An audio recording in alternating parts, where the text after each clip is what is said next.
Yeah, we can do one more. Same clothes, same thing, just minutes apart. Again, not going to release at the same time, but this is the Gospel according to Danny, where we read the scriptures, talk about the Book of Mormon, and talk about what likely happened and theorize about what's going on. As always, I reserve the right to be wrong. I could be wrong about anything that I theorize on, and if God tells me you're wrong about this, or I find evidence that I'm wrong, I'm totally fine with that. But I don't think I am on a lot of these things, and I think they're really cool. So we're going to go into chapter 3, and next time I'll be wearing different clothes, because this is the last one I'm doing today. Lehi has just let his family out. Nephi is still writing the account out of Jerusalem. And it came to pass that I, Nephi, returned from speaking with the Lord to the tent of my father. And it came to pass that he spake unto me, saying, Behold, I have dreamed a dream, in the which the Lord hath commanded me that thou and thy brethren should return to Jerusalem. For behold, Laban, not Laman, Laban with a B, hath the record of the Jews, and also genealogy of my forefathers, and they are engraven upon plates of brass. Dude, this is a big moment. So this is the plates of brass. We talked about this last time. This is the Bible. This is the Old Testament up until 600 BC. Because, it's 600 BC. So this is the Bible. This is all the stuff there. This is probably a little more extensive than what we have now, because this is a pure account that didn't have almost 2,500 years to degrade in between and be translated a million times over. This is probably pretty close to original, no typos. So this is probably better than the Old Testament we have today. It has Zenos in it. I think it had more stuff in it. And Zenos was amazing, but we only have a few excerpts in the Book of Mormon. So Lehi is saying, we need to go and get that. Now, this is a really difficult thing, and there's a reason this is really difficult. Laman and Lemuel balk at this hard. They do not want to do this. We'll see that in a second. But the reason that they don't want to do this, the reason this is difficult, is those plates are so valuable. Do you know how much I use this and abuse this? You can see there are markings and stuff I've drawn and colored all over this like nobody's business. And I can go get another one for free. You can ask the missionaries. They will give you free copies of this all the live long day. But other books you can get for so cheap these days. Used to be that the monks had to scribe books, and books were things that only kings and high nobles had. And these are books. These are paper books. Paper books were so expensive, only nobles and high, very rich people had them. Lehi probably had a few because he was very, very rich, and we're going to see just how rich he was. Now think about this. Think about that. That's the expense of paper books. We're talking about brass plates. We're talking about metal plates that were inscribed with the entire Old Testament. This is probably huge. It is probably, this is so big. This is so expensive. Not just expensive, it's status. Now, Laban was not the king. He was a lower lord of some kind. And I get the impression that Laban had kind of a thing for royal artifacts, because that's what these were. Plates like this, actual scriptures, the account, their history. This is these are the Israelites. This is the account of their forefathers. This is their genealogy. This is, their birthright. This is everything. Kings had this. Kings had this, and almost no one else did. Laban is a somewhat lower magistrate of sorts, and he's got the king's plates, or a set of plates like that of which the king would have. Like the likes of which the king might have. What's the right way to say that? Anyways, he also had a extremely decadent sword. We're talking, these things are, if you're not using them, which Laban was not, he certainly was not well versed in the Old Testament, are an entire waste of money. This is there's so much money. Royal artifacts are what he has here. Just on his person. This is ridiculous. I think he had a thing for him. I think he spent a lot of money because he wanted to be royal or look royal. He certainly has the pride of that kind of thing. So that's what we're trying to get. We want to get the brass plates from Laban, one of his prized royal artifacts. This is such a hard task. Nephi's sure, God will help us do it. And Laban and Lemuel are you want us to go relieve the magistrate of his royal artifacts? Are you insane? So this is the job. And we'll see actually this is also really important. They cannot leave without these plates. They cannot. They will not succeed. They cannot go without them. So they're going to get them. And now thy brothers murmur, saying, it is a hard thing which I have required of them. But behold, I have not required it of them. But it is a commandment of the Lord. Like, it's a hard thing. It's like, they say it's a hard thing. It's like, yeah, it's a hard thing. But I haven't commanded it. It's a commandment of the Lord. Therefore go, my son, and thou shalt be favored of the Lord. Because thou hast not murmured. And it came to pass that I, Nephi, said unto my father, I will go and do the things which the Lord... Okay, here we go. This is a good verse. This is one of those...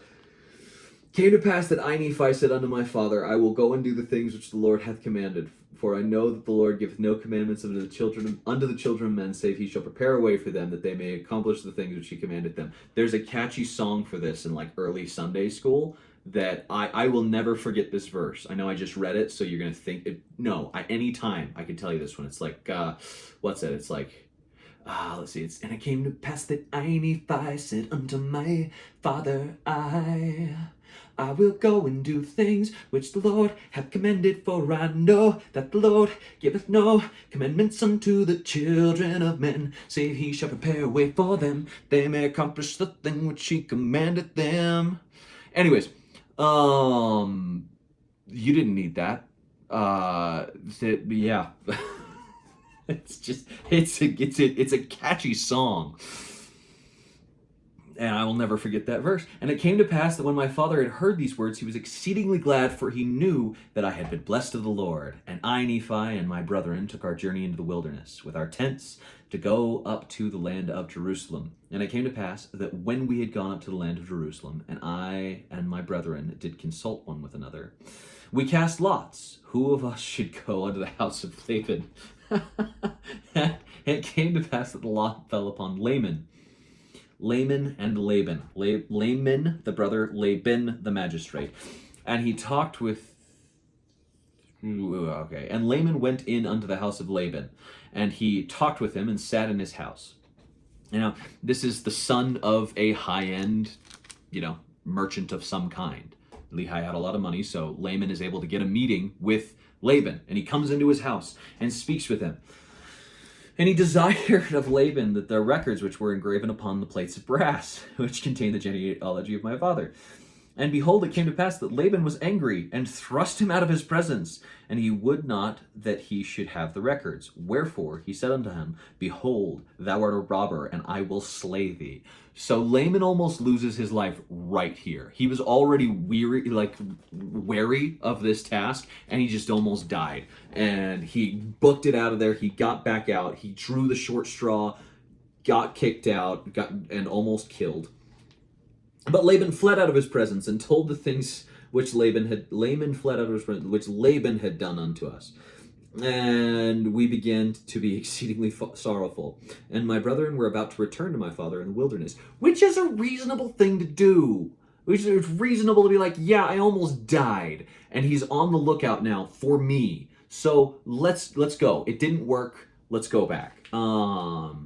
But behold, I said unto them that as the Lord liveth, and as we live, we will not go down unto our father in the wilderness until we have accomplished the thing which the Lord hath commanded us. Wherefore, let us be faithful in keeping his commandments, keeping the commandments of the Lord. Therefore, let us go down into the land of our father's inheritance. For behold, he left gold and silver and all manner of riches, guys, loaded. And all this he hath done because of the commandments of the Lord, for he knew that Jerusalem must be destroyed because of the wickedness of the people. For behold, they have rejected the words of the prophets. Wherefore, if my father should dwell in the land, after he hath been commanded to flee out of the land, behold, he would also perish. Wherefore it must needs be that we flee out of the land. Reaffirming the point. And behold, it is wisdom in God that we should obtain these records. It really is, that we may preserve unto our children the language of our fathers. Just interesting thing. And also that we may preserve unto them the words which have been spoken by the mouth of the holy prophets, which have been delivered unto them by the Spirit and power of God, since the world began, even down unto this present time. This is kind of an interesting thing. Why did they need the brass plates? Why couldn't they just get a paper copy, which would have been incredibly expensive, but doable? They eventually have to sail, and they eventually have to go through a lot of toil and turmoil and other things like that. And a paper book wouldn't survive that journey. Not just that, they keep these for the next 1,000 years. Brass is a non-tarnishing metal. The worst you get is a little bit of a green sheen, but it's easy to clean off. A book wouldn't have lasted. They needed these plates. But they couldn't see that then. Nephi just trusted that they did. And it came to pass that after this manner of language did I persuade my brethren that they might be faithful in keeping the commandments of God. So he persuades them to take their riches and go to try and trade for the plates. And it came to pass they went down to the land of their inheritance, we went down to the land of our inheritance, and we did gather our gold and our silver and our precious things. And after we had gathered all these things together, we went unto the house of Laban. And it came to pass that we went unto the house of Laban, and desired him that he would give unto us the records which were engraven upon the plates of brass, for which we would give him our gold and our silver and our precious things. And this is interesting. And it came to pass that when Laban saw our property, and that it was exceedingly great, he did lust after it, insomuch that he thrust us out and sent his servants to slay us, that he might obtain our property. Now this is interesting. Lehi's wealth, his gold, his silver, all the things, these are just his liquid assets, the things he has just lying around the house. They open the safe. There's not a safe, but they're equivalent. They open the safe, they pull out the gold, the silver, the precious things around the house, all the things that are worth money, and they go to the magistrate who's obsessed with, likely obsessed with royal artifacts, and they want to trade for one of his royal artifacts, one of his incredibly expensive royal artifacts. And they have so much wealth that this trade would be a no-brainer. This is like going to the queen to buy the Hope Diamond or the crown or and having so much money. Maybe not the Hope Diamond. It's not like the royal artifact, but one of the royal artifacts. Enough money to say, hey, this trade is a no-brainer. And Laban wants both. Now this is the thing. If Laban were just after money, I would think he would just give it to them because it's a no-brainer. But he does not want to lose that royal artifact. But he does want their wealth. He wants to buy more, I think. But he wants their wealth, but he does not want to lose his royal artifact. So he accuses them of being thieves, chases them out. They have to leave their gold behind. And it came to pass that we did flee before the servants of Laban, and we were obliged to leave behind our property, and it fell into the hands of Laban. And it came to pass that we fled into the wilderness, and the servants of Laban did not overtake us, and we hid ourselves in the cavity of a rock. And it came to pass that Laman was angry with me, and also with my father, and also with Lemuel, for he hearkened unto the words of Laman. Yes, Lemuel hearkened unto the words of Laman. Wherefore Laman and Lemuel did speak many hard words unto us, their younger brothers, and they did smite us even with a rod. So they start beating their little brothers with a stick. They're so furious. Now, again, I don't condone this at all, but they just lost all of their wealth. And it came to pass that they smote us as they smote us with a rod. Behold, an angel of the Lord came and stood before them. And he spake unto them, saying, Why do you smite your younger brother with a rod? Not a position you want to get caught in when an angel shows up. Know you not that he has been Know you not that the Lord hath chosen him to be a ruler over you, and this because of your iniquities? Behold, ye shall go up to Jerusalem again, and the Lord will deliver Laban into your hands. And after the angel had spoken unto us, he departed. And after the angel had departed, Laman and Lemuel again began to murmur, saying, How is it possible that the Lord will deliver Laban unto our hands? Behold, he is a mighty man, and he can command 50. Yea, even he can slay 50. Then why not us? So this is an interesting thing. First of all, first question is, if God's planning things right, why did they have to go through this step? And this is kind of an interesting thing. Why do hardships come upon us? Because this is a hardship. mind you, Laman has just had someone try to kill him once. And then he went and gathered everything that he values in this life and brought it in and had that same person try to kill him a second time, and he lost all of his stuff. Laman he's had an attempt on his life twice, and he's pissed. Now, he shouldn't beat his brothers with a rod or a stick. He shouldn't take a stick to his brothers, but he's pissed. And the angel comes to him. This is a really interesting thing to me. I used to listen to a lot of online preachers, like the YouTube gotcha type preachers. Nothing against it, where, an atheist will be like, you can't prove God, and they'll be like, yeah, I can because of this.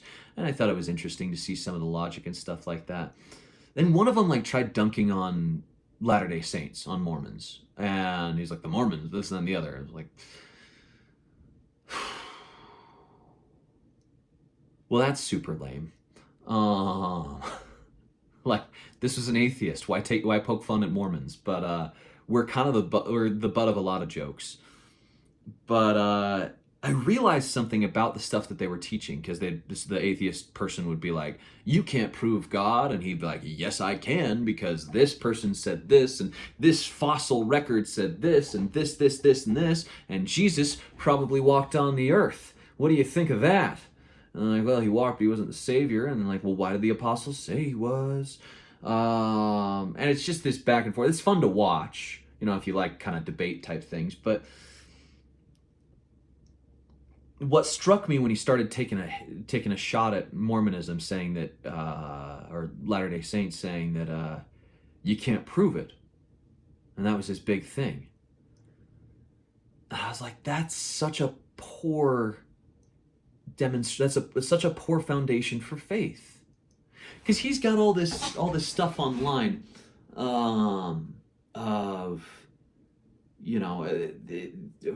why do you believe in God? Well, because I can prove he's there. Well, what if you couldn't? What if the study, is that what your faith is built on? Because you found a study or an archaeological record or a footprint that you think that belonged to Jesus, that's cast into the former sand or clay or whatever else? Is that why you believe in God? That's a crappy foundation. Because what if someone comes out tomorrow and says, well, I can prove that you can't, and I can disprove every one of those studies, which could happen. And it could be that guy's faking. That's not real. But it wouldn't be the first time that real studies were disproven for fake ones. Does your faith go away because the study went away? Because the evidence went away? Faith is not built on facts. Faith is not built on evidence, on all this other stuff. This stuff is fun. That's what this whole show is about, is finding interesting evidence, finding interesting tidbits, and studying them and finding out who was there, why they were there, how they were there, all this stuff. That's a huge part of this show. But we get a glimpse here at the point. Laman and Lemuel see an angel who appears blinding white. They get knocked back. Whoa. And Bill into, whoa. And the angel's like, dude, why are you hitting your brother with a rod? God, this probably didn't help their opinion, because they've just lost their inheritance. Now the angel also says, and you're losing your place as eldest, because Nephi is set to be a ruler over you by God. So Laman's just losing. He cannot stop losing today.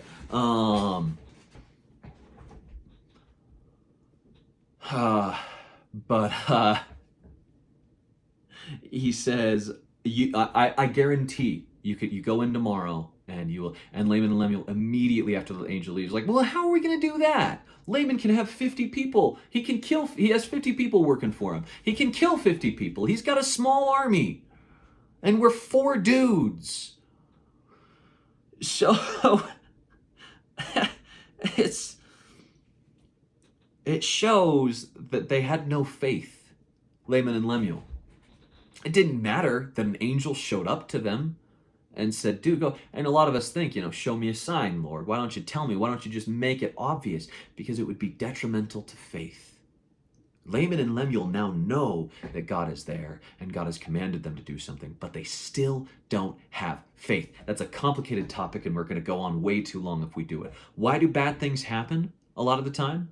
And sometimes, bad things just happen, but a lot of the time. Why did this one happen? Well, Laman and Lemuel are, this is hard, but this journey is going to get harder. It is going to get worse for them. And they have a very cushy life back in Jerusalem just waiting for them. Oh, just waiting right there. Now they don't.